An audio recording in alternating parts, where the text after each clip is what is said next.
This channel does not promote any violent, harmful, or illegal activities. All content provided by this channel is meant for an educational purpose only.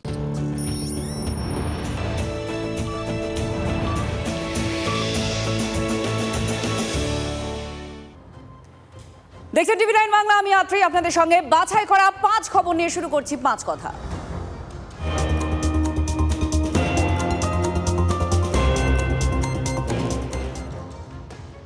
আপাতত SIR এর খসড়া তালিকা থেকে বাদ পড়তে চলেছে 42 লক্ষ নাম, এর মধ্যে 21 লক্ষই মৃত ভোটার। 7 কোটি 38 লক্ষ ফর্ম আপলোড সম্পূর্ণ হয়েছে। আপনাদের এই তথ্য দিচ্ছি, আরো আপনারা সবাই খুব কৌতূহলী চোখে তাকিয়ে রয়েছেন যে কত নাম বাদ পড়তে পারে। এই সংখ্যা তত্ত্ব নিয়ে বিরোধীরাও একাধিক বক্তব্য তুলে ধরেছে। আর এবার জানা যাচ্ছে 21 লক্ষ মৃত ভোটার, যার মধ্যে মোট 42 লক্ষ নাম বাদ পড়তে চলেছে বলে আমরা তথ্য পাচ্ছি। আমাদের সঙ্গে শ্রাবন্তী আমাদের প্রতিনিধি রয়েছেন, আরো বিস্তারিতভাবে জানাচ্ছেন। শ্রাবন্তী, এই যে 42 লক্ষ নাম বাদ চলে যাচ্ছে, তার মধ্যে প্রায় হাফ মৃত ভোটার, আর হাফ কারা, কি তথ্য? এখানে বলা যাচ্ছে না যে এদের প্রত্যেকের নামই বাদ চলে যাচ্ছে, তার কারণ হিয়ারিং এর সুযোগ থাকছে। 21 লক্ষ যে নামটা এসেছে সেটা তাদের খোঁজ পায়নি কমিশন, এরকম বলা যেতে পারে। এর মধ্যে মৃত ভোটারের সংখ্যা ছাড়িয়েছে 21 লক্ষ। আজকে সকালবেলা 8টা পর্যন্ত এমনটাই হিসেব রয়েছে কমিশনের কাছে। সব থেকে বেশি মৃত ভোটার রয়েছে উত্তর এবং দক্ষিণ কলকাতাতে। উত্তর কলকাতায় যত সংখ্যক ভোটার তার অনুপাতে 6.74%, দক্ষিণ কলকাতায় ভোটারের অনুপাতে মৃত সংখ্যা হচ্ছে 5.93%। 21 লক্ষ ভোটার মৃত ভোটারের পাশাপাশি আগামী 4 ডিসেম্বর থেকে, যেহেতু দিনটা বেড়ে 11 তারিখ পর্যন্ত হচ্ছে, সেক্ষেত্রে মৃতের সংখ্যাটা আরো ছাড়াবে এমনটাই মনে করছে কমিশন। ধন্যবাদ শ্রাবন্তী, আমাদের প্রতিনিধি জানাচ্ছিলেন কমিশনের কাছে যে এখনো পর্যন্ত ফর্ম জমা পড়েছে 7 কোটি 38 লক্ষ এসআর ফর্ম আপলোড সম্পূর্ণ হয়ে গিয়েছে। আর সেই আপলোড তথ্য থেকেই এখনো পর্যন্ত যেটা তথ্য সামনে এসেছে পরিসংখ্যান, সেটা হচ্ছে বাদ পড়তে চলেছে তালিকা থেকে 42 লক্ষ নাম, যদিও হাফ ভোটার এর মধ্যে মৃত, এবং যে এখনো শুনানির যে অংশ রয়েছে, ডেকে পাঠানোর যে অংশ রয়েছে, সেটাও অবশ্যই রয়েছে। সেক্ষেত্রে কমিশন বা বিশেষজ্ঞরা মনে করছেন যে বাকি 21 লক্ষ ভোটার বাদ নাও পড়তে পারেন। আর 26-এর ভোটে বিজেপিকে ল্যাজে গোবরে করবে তৃণমূল কংগ্রেস, এমন চ্যালেঞ্জ দিলেন অভিষেক বন্দ্যোপাধ্যায়, এবং বলছেন তিনি গতবারের থেকেও শোচনীয় হাল হবে বিজেপির। এসআইআর এর পর তৃণমূলের ভোট বাড়বে, আসনও বাড়বে। আর বিজেপি যদি হারে 7 দিনের মধ্যে প্রাপ্য টাকা মেটাতে হবে। ক্ষমতা থাকলেই চ্যালেঞ্জ গ্রহণ করুক বিজেপি, হুঙ্কার অভিষেক বন্দ্যোপাধ্যায়ের। যারা বলছে যে এসআইআর হলে তৃণমূলকে দেখা যাবে না, তৃণমূলকে পাওয়া যাবে না, আর তৃণমূলের ভোট শতাংশও বাড়বে, আসন সংখ্যাও বাড়বে।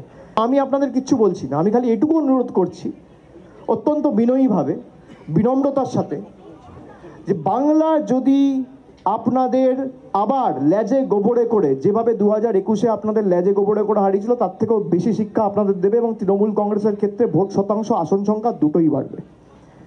আর যদি বাড়ে, তাহলে আপনি 10 কোটি বাংলার মানুষের কাছে ক্ষমা চেয়ে 2 লক্ষ কোটি টাকা, যেটা বাংলার অধিকার, প্রাপ্য পাওনা, এটা কারোর মামার টাকা না, বাবার টাকা না, দাদুর টাকা না, ঠাকুরদার টাকা না, পৈতৃক সম্পত্তি না, এটা বাংলার মানুষের টাকা, এটা পুরুলিয়ার টাকা, এটা কুচবিহারের টাকা, এটা দক্ষিণ 24 পরগনার টাকা, এটা বর্ধমানের টাকা, এটা হুগলির টাকা, এটা কলকাতার টাকা, এটা নদিয়ার টাকা। এই টাকা আপনাকে 7 দিনে ছাড়তে হবে। বিজেপির যদি ক্ষমতা থাকে তাহলে বিজেপি চ্যালেঞ্জ অ্যাকসেপ্ট করুক। আমি তো 1 মাস আগে বলেছি, করছে না কেন? পাগলের কথা ছাড়েন। হ্যাঁ, ও এর আগে এরম অনেকবার বলেছে ফাঁসির মঞ্চে চড়ে যাব, ফাঁসির মঞ্চে জং ধরে গেল। হ্যাঁ, বেচারি জল্লাদের গোপদারি পেকে গেল, সে তার ফাঁসির মঞ্চের ধারে কাছে গেল না, উল্টে ওর সম্পত্তি জব্দ হয়ে গেল, ইডি সিজ করলো। ও বলেছিল যদি অর্জুন সিং জেতে রাজনীতি ছেড়ে দেবো। কোথা দিয়ে কথা বলে, মুখ দিয়ে বলে বলে আমার মনে হয় না, মুখের কথা তো কন্ট্রোল করা যায় জানি। রাজনৈতিক দলের প্রতিনিধি, সেটাও নাকি তৃণমূল কংগ্রেস চুরি করেছে, এমন অভিযোগ করা হচ্ছে। সেটা অভিযোগ করছেন শুভেন্দু অধিকারী। তিনি বলছেন ফলতায় বিশেষ পর্যবেক্ষকের সঙ্গে সব দলের একটা বৈঠক হয়েছিল গতকাল, সেখানেই অন্য দলের যারা প্রতিনিধি ছিলেন সেটাও তৃণমূল নাকি সাজিয়ে নিয়ে গিয়েছে নিজেদের লোককে। এমনই চাঞ্চল্যকর দাবি তার। অন্য দলের প্রতিনিধি সাজিয়ে নিজের লোকদেরই পাঠিয়েছিল তৃণমূল, এই দাবি করছেন বিরোধী দলনেতা। ফলতাতে স্টেট অবজারভারের সামনে 17 জন বিএলওকে জয়েন্ট ভিডিও এবং ভিডিও সানুবক্সি সাদা খাতার ভিডিও সাজিয়ে নিয়ে গিয়ে বলিয়েছে ফলতার বিজেপির টিমকে। আমাদের বিজেপির কোনো প্রতিনিধি কালকে ছিল না। একজনকে বিজেপি সাজিয়েছে, একজনকে সিপিএম সাজিয়েছে, একজনকে কংগ্রেস সাজিয়েছে, দিয়ে অল পার্টি মিটিং করে দেখিয়ে দিয়েছে যে এভরিথিং ইজ গুড এবং স্যাটিসফ্যাক্টরি ম্যানারে সব কাজ চলছে। আপনি ভাবতে পারেন রাজনৈতিক দলের প্রতিনিধিত্বেও চুরি। এরা চুরি করতে বাকি রাখেনি, চোখ চুরি করেছে কদিন আগে বারাসাতে, আর কালকে ফলতাতে রাজনৈতিক দলের প্রতিনিধি চুরি করেছে। স্টেট অবজারভার বলেছে আমি কড়া ব্যবস্থা নেব। আপনারা চিঠি পেয়েছিলেন? আমরা বলেছি নো।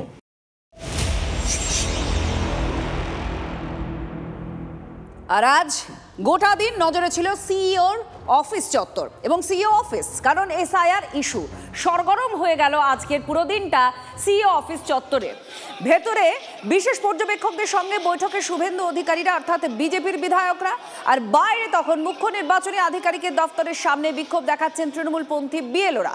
পুলিশের সঙ্গে ধাক্কাধাক্কি হয়, গার্ডরেল ওপরে উঠে যান অনেকে, গার্ডরেলের ওপরে উঠে তৃণমূলপন্থী বিএলওরা ক্রমাগত স্লোগান দিতে থাকেন। এসআইআর এর কাজের চাপে বিএলওদের মৃত্যু হয়েছে এমন অভিযোগ করেছেন তারা, ক্ষতিপূরণের দাবি করেছেন।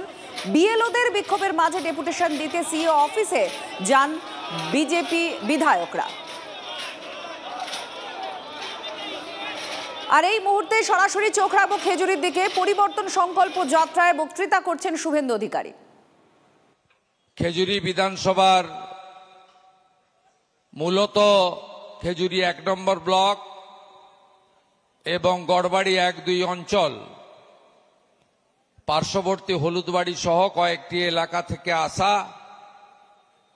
ভারতীয় জনতা পার্টির দেবতুল্য কার্যকর্তা সমর্থক শুভানুধ্যায়ী এই প্রসিদ্ধ বাঁশগড়া বাজার এলাকার ব্যবসায়ী, পথচারী, সুনাগরিক ভদ্রমণ্ডলী, প্রেস মিডিয়ার বন্ধুগণ, আপনাদের সকলকে বিশ্বের সর্ববৃহৎ রাজনৈতিক দল যার 13 কোটি সদস্য ভারতীয় জনতা পার্টি, যার নেতা নরেন্দ্র মোদী শুধু দেশের প্রধানমন্ত্রী নয় বিশ্বের জনপ্রিয়তম নেতা, এবং যে পার্টি রাষ্ট্র সর্বোপরি মন্ত্রে বিশ্বাস করে, বিজেপির পক্ষ থেকে আন্তরিক অভিনন্দন এবং কৃতজ্ঞতা জানাই। স্থানীয় মণ্ডলের সভাপতি রবিন ভাই, এই বিধানসভার কনভেনার সুমন ভাই সহ তার যারা সহযোগী রয়েছেন, অর্থাৎ শিক্ষক মাটুল দাস থেকে, শুভ্রাংশু থেকে, অনুপ ভক্তা থেকে, তপন থেকে শুরু করে প্রত্যেককে আমি আন্তরিক অভিনন্দন কৃতজ্ঞতা জানাই। গ্রাম পঞ্চায়েতের প্রধান কামারদা, হলুদবাড়ি, খেজুরি, তাদের প্রত্যেককে আমি ধন্যবাদ জানাই। খেজুরি 1 পঞ্চায়েত সমিতির বিরোধী দলনেতা সৌভিক ভাই সহ নির্বাচিত প্রতিনিধিদেরকে ধন্যবাদ জানাই। এবং আমাদের এখানে উপবিষ্ট আছেন মান্যবর জেলা সভাপতি, সংগ্রামী নেতা, শিক্ষাবিদ সোমনাথ রায় মহোদয়, উপবিষ্ট আছেন খেজুরির বিধায়ক, শিক্ষক, তরুণ নেতা শান্তনু প্রামাণিক, প্রাক্তন বিধায়িকা, জেলার সহসভানেত্রী, শিক্ষিকা শ্রীমতী বনশ্রী মাইতি। আমাদের মধ্যে উপবিষ্ট আছেন প্রাক্তন সাংসদ, প্রাক্তন বিধায়ক মাননীয় দিব্যেন্দু অধিকারী, জেলার অন্যতম সহসভাপতি ভাতৃপতি মসিম মিশ্র, তমলুক সাংগঠনিক জেলার সহসভাপতি, পার্শ্ববর্তী নন্দীগ্রাম 2 তথা বিরুলিয়া অঞ্চলের। পরের বছরই বিধানসভার ভোট, আর তার আগে ডায়মন্ড হারবারে অভিষেক বন্দ্যোপাধ্যায়ের সেবাশ্রয় 2। সেবাশ্রয় 2 এর শুরু হচ্ছে মহেশতলা বিধানসভা থেকে স্বাস্থ্য শিবির। এই স্বাস্থ্য শিবিরের উদ্বোধন করেন অভিষেক বন্দ্যোপাধ্যায়। ডায়মন্ড হারবার বিধানসভা ভিত্তিক ক্যাম্প হবে। একটি বিধানসভায় 7 দিন ধরে চলবে এই শিবির। 28শে জানুয়ারি পর্যন্ত চলবে সেবাশ্রয় 2।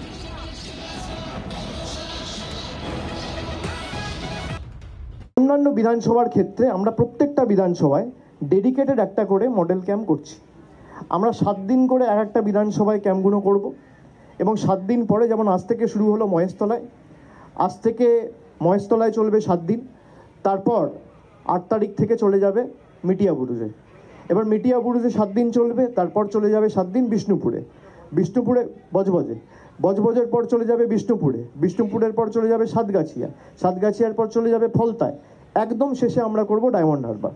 আগে ডায়মন্ড হারবার দিয়ে শুরু করেছিলাম, এবার ডায়মন্ড হারবারে আমরা শেষ করছি এবং 22 তারিখ এই কর্মসূচি শেষ হবে। 23 তারিখ সরস্বতী পুজো, আর 24 তারিখ, 25 তারিখ, 26 তারিখ, 27 তারিখ, 28 তারিখ, এই 5 দিন টানা, একদিন গ্যাপ দিয়ে, খালি সরস্বতী পুজোর দিনটা সবাইকে ছুটি দিয়ে, মধ্যেখানে 25শে ডিসেম্বর, 31শে ডিসেম্বর 2-3 দিন গ্যাপ আছে। এছাড়া টানা 2 মাসে কর্মসূচি চলবে এবং যে 5 দিন আমি বললাম 24, 25, 26, 27, 28 প্রত্যেকটা মডেল ক্যাম্প অ্যাক্টিভ থাকবে। 28শে জানুয়ারি অবধি এই কর্মসূচি চলবে।